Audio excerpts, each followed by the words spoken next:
og i øynene av sånne trimen innsløven jeg har gjort sier så egvislig at alla dessa konar som det er svitja sutt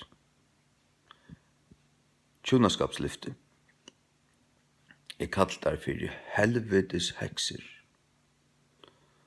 Og hvordan skal du skilja til? Jo, det skal du skilja bokstavlig. Akkurat som sier det. Du tar gjerra det, det er ikke undan til at i det. Det er en lengstrupa.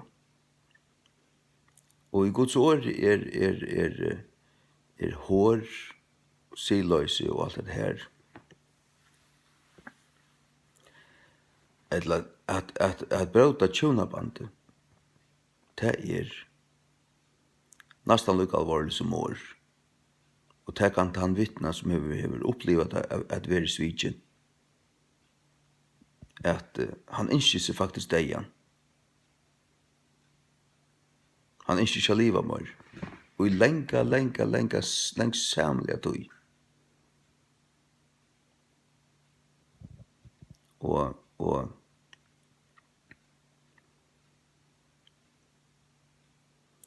alle disse konar som gjør at det er være i det vardar. Og hjaltar og stoleier ut i medan det gjør det. For det er stoleier.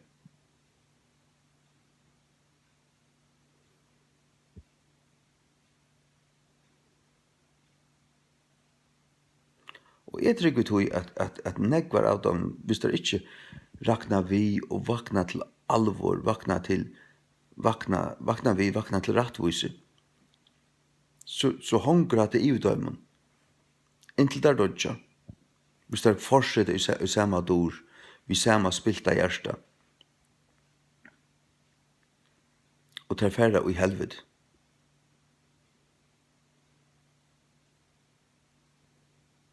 Samma med Hitler, Goebbels, Stalin.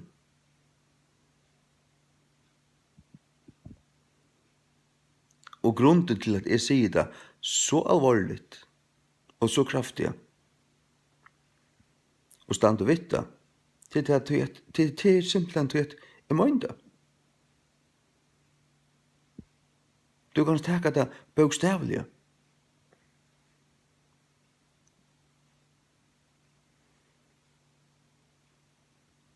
Hever du så ikke nøye ved konefallet som sluiter tjonaband. Nå har vi ikke nøye ved konefallet som sluiter tjonaband. Det er konefallet skuidbort.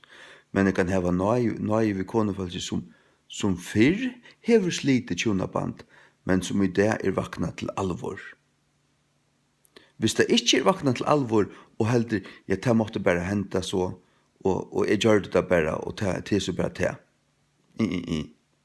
Helvetes heks. Helvetes heks. Helvetes heks. Heks.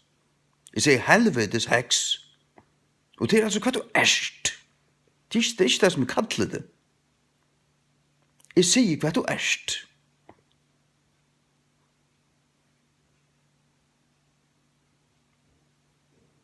Ja.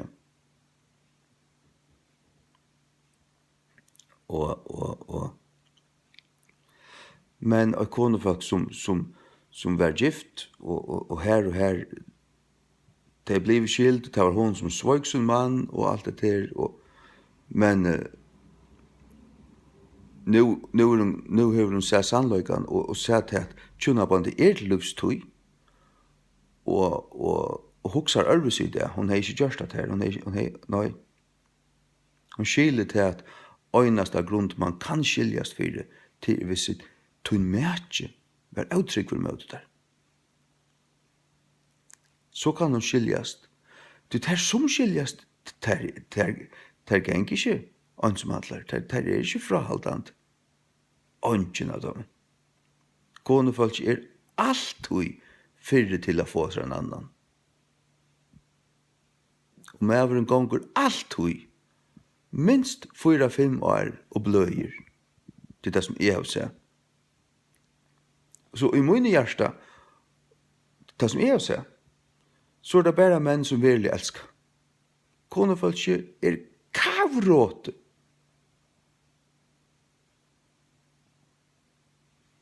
Jeg må ikke. Og ta for ur øynene og et annet som ånden skifter håser, altså. Lett ikke petti ut det.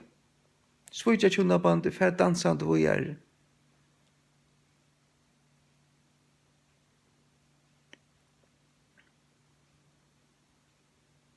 Bare til å få fullt av penger på skjorti.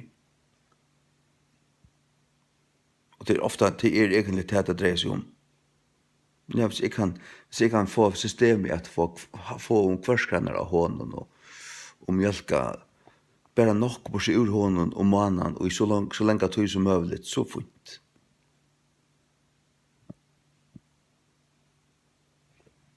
De som gjør hatta og ikke sutja det og rista det av det og fortsetta som om det ikke var gjørst. Tid er jo helvetes hekser. Hånden av hjärsta. Til nu morgen etter at jeg har gjort det i innsløyene tåst. Og så, hva sier jeg? Jeg sier helvetes heks til. Folk forstendet det som bann i år. Og så blir jeg og tås vi herren om at her. Og det kommer bare til munnen at ja, men altså, hvordan måtte du da? Jeg måtte da bokstavelig. Der er jo ræveligar. Der er jo djevelfiltar og djevels impregnerar. Og hvordan måtte du helvetes hekser at helvete øyter? Det er filtar av helvete. Og venda det så så fædar til helvete vil dra heim. Det er satans bønn. Ja, men så har du sagt hva det er jo. Og det var det som sier på denne veien. Det var så sånn måtte det. Og folk heldur, hatta måste du ikke sia. Hatta kan du ikke si om nekran. Jo, jeg kan si hatta om de som er det. Så sånn har vi etter.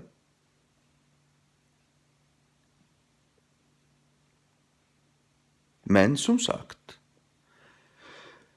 så er en av kone som var blind av Satan for noen år siden, og hon stakk sin mann i ryggen. Men i det ser den arves på at det kan man ikke gjøre. Jeg har ikke bibelska grunn. Bibelska grunden er utroskaper, siløse. Her som du er den sætleise. Er du gift ved en meka som svever vid øren, det er du ikke nødt til å finne det. Særlig hvis vi kommer at det ikke vil vende om og tog og gjevast. Du kan skiljast og giftast opp at du. Du er fullkomlig sætleiser. Du er stadigvæk øyn som Bibelen kallar en øynar konu. Mævur, eller en kona som er trygg. Tu plus svitjen. Det er konar som er svitjen med, hadde tar bibelska grunnt kvargin. Jeg har aldri i løyvene vil jeg uttrykker.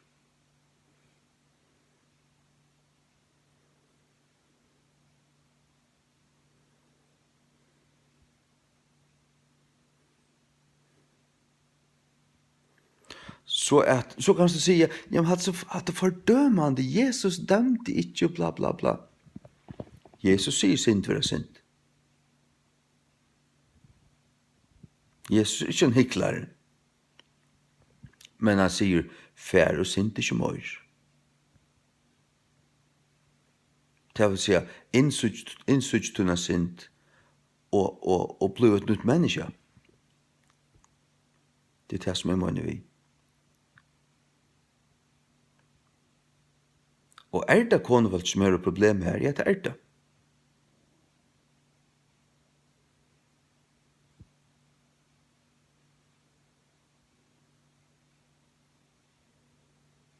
Det er årsak av tøyar andan og til årsak av ødelen rødden som køyra i samfunnet.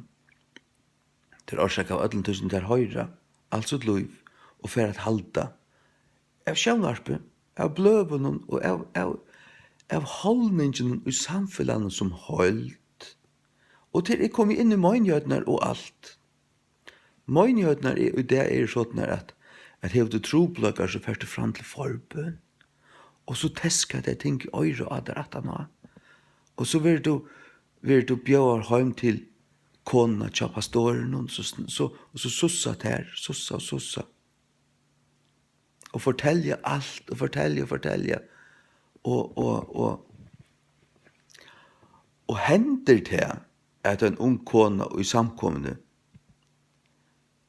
blir ordentlig devilrent og at det er rymmer fra sin mann i årsaka av en kjelte. Han setter henne skakmat. Og hon vil rymma. Hon ganska rymmer ur husen og et eller annet. Og så vil han ha psykologisk stol til alle koner alt det. Koner kunne slett ikke standa av sin egen tvøymen bøynen. De må alltid ha stol fra tvøymen 3 øren koner. Og så satt der. Er flott ut. Og ja. Så flokkas der saman og tar hjelpa henne. Jeg gjør det. Det er ikke sånn ja, skulle vi saman for å snakka vi han og finne Davis nere nøy. I røvrig. Vi skulle hjelpa til å flytte ut. Hatta skal du ikke finne det ui. Og til å løye henne fra sin mann.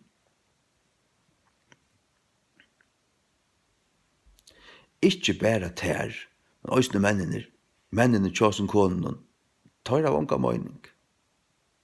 Kjolt pastorer gjør det her. Det er allting som jeg har sett.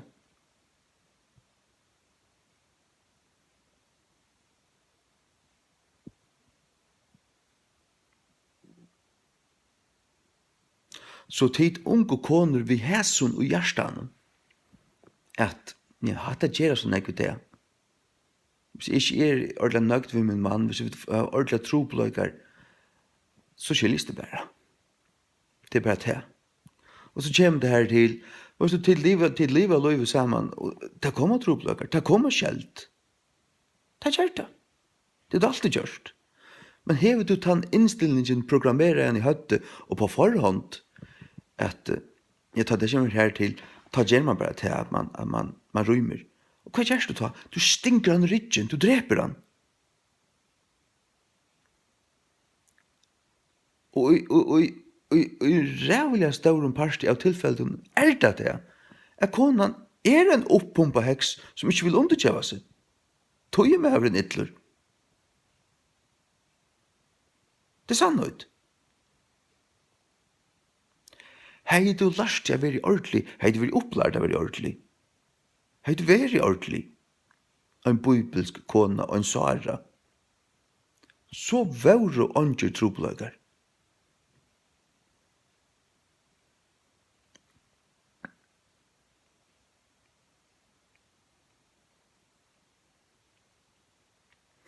En kona som hever hatt i hjertan, som er programmeret på andre måten, og som i nuvarande stund hever han den innstillingen her, at hun gjør hatt at hun sviker, og som gjør det, hun er en helvete sex. Og tar vi ikke kallet det, hadde ikke nyrande, hadde ikke ljøtt, hadde ikke abannast, hadde ikke rævligt å si at det er det eneste som er rævligt, det er at hun skal være så. Det er ikke rævligt. Det skal du innsutja. Og ikke kalla mer rævlig for å si at det er.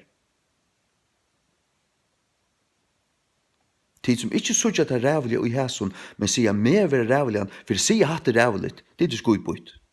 Og starr blind. Fullstendig av ding-dong, det er vel fyllt sjálve. Det er sutja dobbelt. Ja, det er sutja dobbelt. Og folk jo det ser dobbelt. Folk heldur til at ein som er skildur, han skildur. Han skilte tvärferer. Och feilar honom. Hon blir ju feilar näka som helst.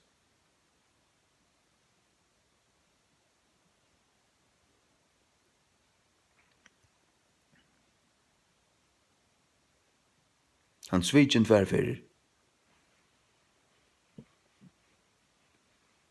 Og jeg kjenner nekvar menn som svikner øyna for tværfyrir. Det til jeg tar verre menn enn ærer? Nei, i aller fleste føren det til jeg tar ordentlige menn, som vet hva de over menn av det gamla slænen.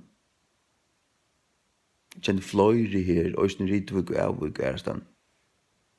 Av beste mannen.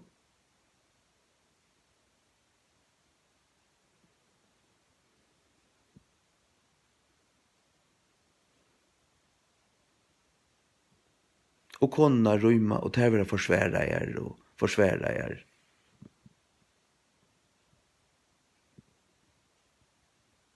Hvordan så ikke er på at høyr?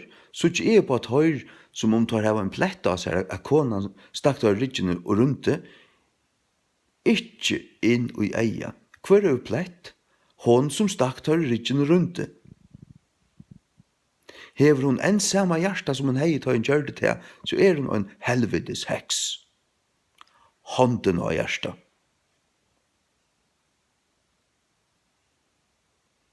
Skal jeg si det underfor træt? Hon en helvetes heks.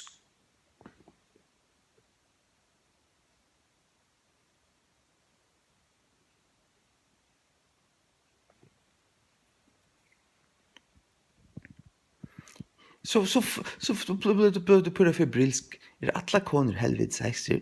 Øyland ekvar. De som forsværer det her. De som ikke du har suttet at det, ikke suttet nærkant olvara og gjørs det her, men forsværer det, og vilja skjula det, og vilja fordøma til sækleis og forsværer det skilt jo. Og det som så, og det som fremjer hatta, og det som elskar hatta, det som vilja hatta. Det alt det vel rent. Hvor han øynast i øyne av det.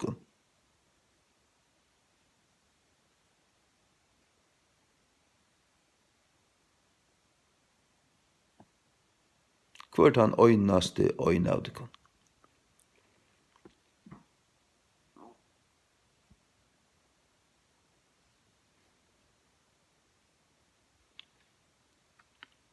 Så sier jeg at ja, men det skulle tvei til. Ja, det skulle tvei til. Og det bare øyn rett forskjellig grunn til å skiljast. Hatt det skiljer det slett ikke. Det er slett ikke innsett enn. Rett forskjellige grunner til at giftast opp av det til for det første av seg mærket til døyr. Rom 6.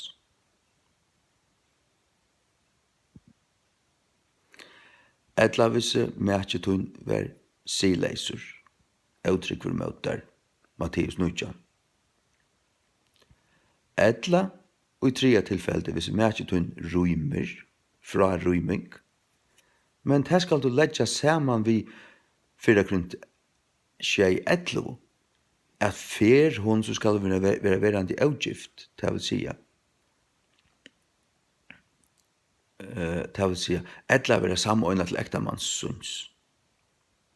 Det vil sija, han som rundt fra, han stadvek ektamannsunds, hvis jo noen annan færs her. Og han har ikke lov til å få seg en annan, så han ektamann henne. Men det stundene, hon færs her en annan, som hon svever vi. Ta hon svever vi en øren, så hon samordna seg vi en annan. Ta hon færen fra honom. Ta hon bliven kona tja honom som hon svever sammen vi. Det at de ikke vilja gifta seg, det torra større hårproblem. Det kan være torra håraroi. Men tar hon ikke kona tja honom som hon rundt fra. Ta en konan vi honom tja honom som hon hårar sammen vi. Hon bara åtta geras til giftas vi honom over hansara resten av livet.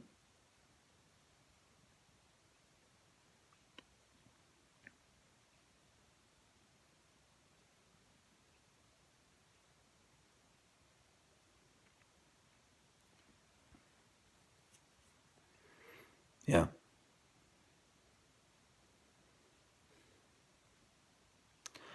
Og han som ble rumter fra, tar hon og finner en annan, tar han leiser. Leiser av henne. Han kan gifta seg opp atter. Men hvis hon rumte jo ångan fikk seg, og han er den fyrir å få seg en ære,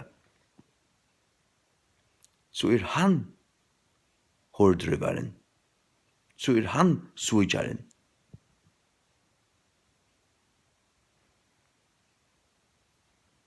Til han åtte jeg boi etter henne.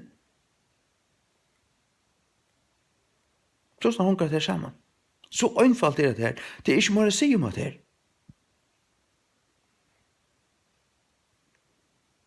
Hver var drøyer, hver skjeldeg, hver ikke var til å leva sammen vi, og bla bla bla. Det er alt overkommende.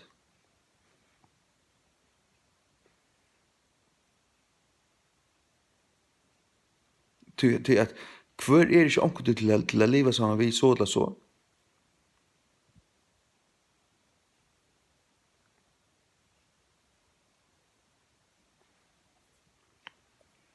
Hampelig folk som omgående skjelta, de kunne være underbæra matar. Og fullere til det vi opplever. Det er ikke det at det ble ildsint og skjelta, men det kunne søy på innan det bæra matar. Og være faktisk underbæra matar. Som ånden ser.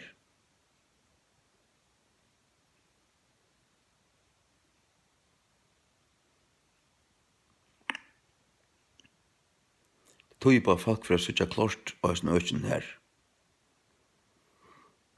Og ikke tvattla bort. Er og alle koner helvetes hekser som rymmer fra sin mannen. Utan bibelska grund.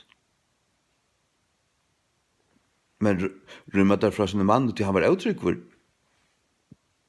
Så har vi ikke et år å si om det. Det er en rett til. Det er pjøst ikke, men det er en rett til. Hvis han ikke djevest, hvis han ikke vender om fra tog, så vil jeg faktisk si, så vil jeg faktisk ståle henne i tog.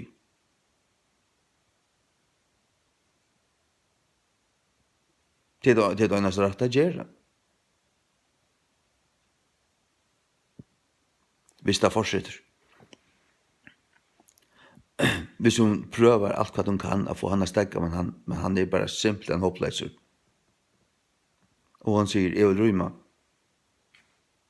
Da forstand jeg, ualmyndelig vel, ganga 2. Og du er plettfri, og du er plettfri er rymme. Men, til som oppløser familjene, bare til at du ikke er uttalt, ikke tog med mer, vi finner ikke nok, og bla bla bla bla bla bla bla. Han er så. Jeg garanterer årsaker av hvordan du er støysene. Du har ikke rett til å være stinke av. Og for om man til rujt som på, ja, skriv under papirer, så vil jeg skiljast.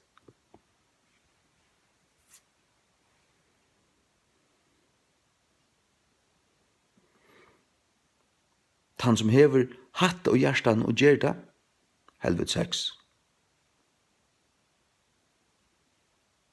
Ta møyni. Det er konstatering av hva verst.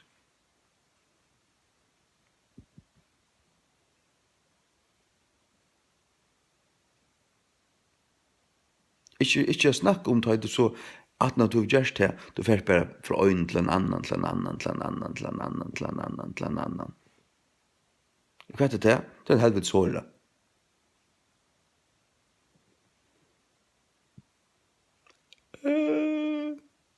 Ja, det er godt verst. Det skal du innsutja og stekka.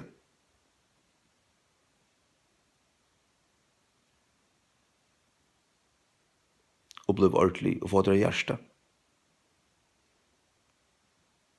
Må god djeva dere et hjärsta, du hever lunch.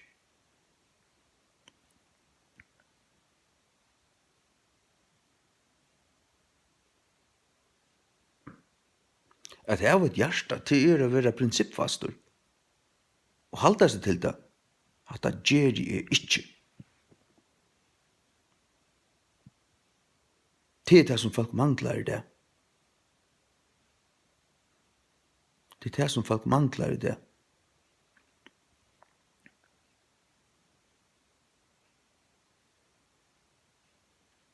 A pure heart, som det stender i King James. Og fyra Petrus brev. A pure heart.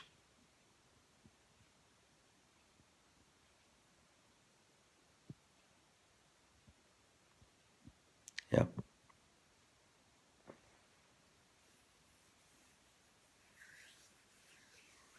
Nå, så hvordan mener jeg det her? Bokstavlig. Lika som Jesus sier vi av oss her, tar var helvetesbød, tvøyfald helvetesbød.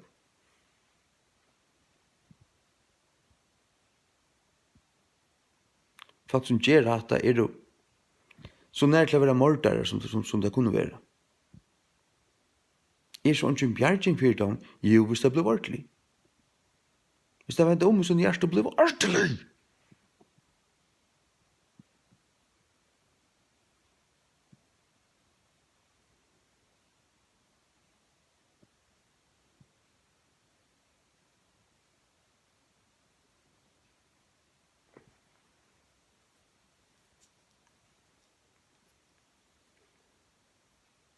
Det nytter ikke bare å si om skilta, men fortsett av samme hjärsta. Ditt hjärsta skal brøytast. Det et innsutje og vikeng og sutje alvor. Det sånn jeg mener til å ta i slåndkjatt i ansiktet av der. Det som gjør at det helvedes hekser. Det ikke sagt i borsklag en gang.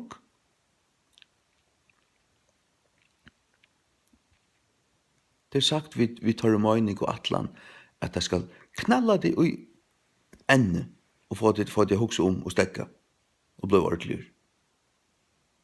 Det eneste mening.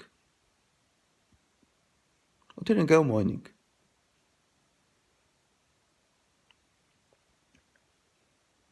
Måtte du tau bliv til folk. Det vil be om Jesu navn. Vi er en benkande, livande, slåande, föstun, andlig hjärsta, som kvörst sviker god, eller at den tjuna fälla, og i Jesu navn. Amen. Hva skulle vi så gjøre? De skulle gjøre så vel, og fiksa til hva hjärsta, og gjevast vi av vera nakrar helvedes hekser. Det hva det skulle gjøres vel gjøre. Hætta du ikke konefalskjurur? Nei. Bare helvedes hekser.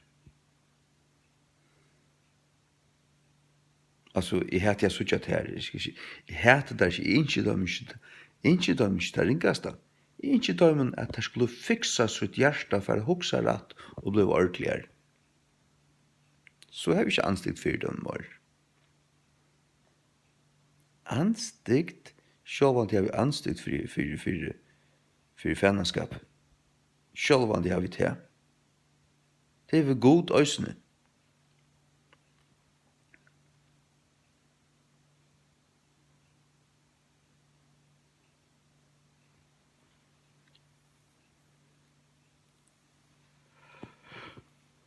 Kone røyma fra sin mannen og flyta og komme så i en æra bygd og færre genge omkring magen i høyd. Og det ble klappa her, oppdoppa her og vart der.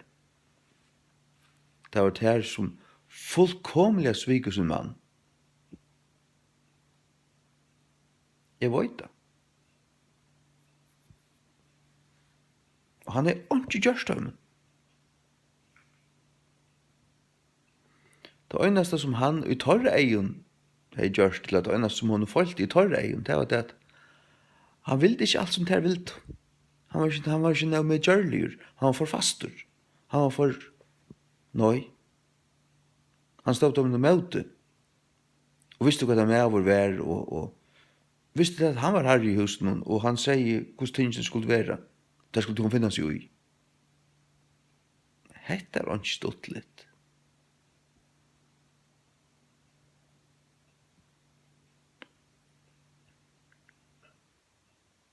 At det skulle gjøres vel og innsutja, og rett på, og innsutja til at mævren er tykkere herre, tykkere høtt, og til det var bøye fra gode om at akta han.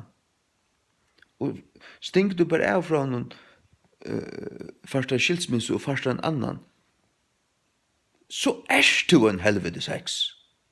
Og her er det en helvetes hårda. Og jeg har ikke sagt for nekv. Jeg har sagt hva du erst.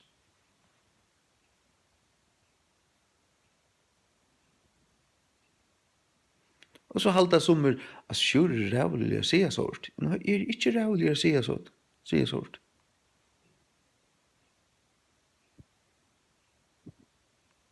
Jeg vet at det er. Hæta til så koner som gjør sånt, jeg har djupt gengande ansikt for koner som gjør sånt, ja. Det er skräpa.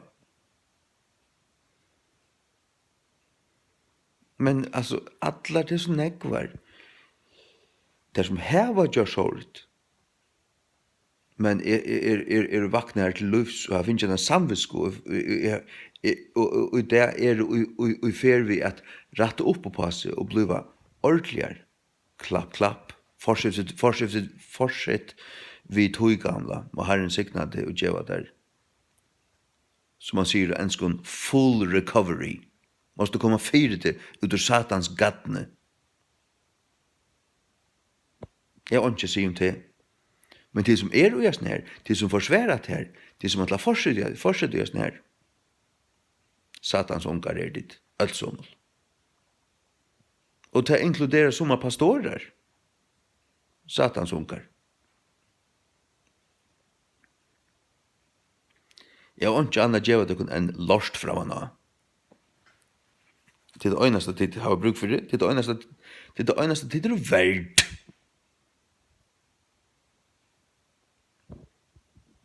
Så har jeg gjort mine støv og klar her som vi vujant. Så er ikke kom at rom.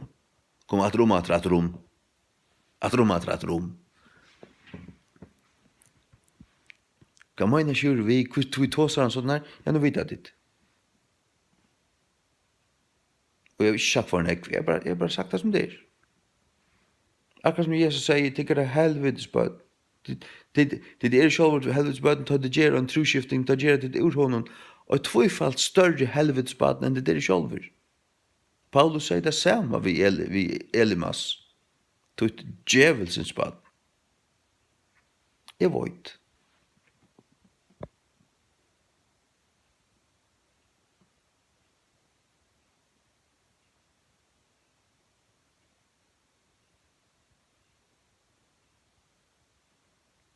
Ja.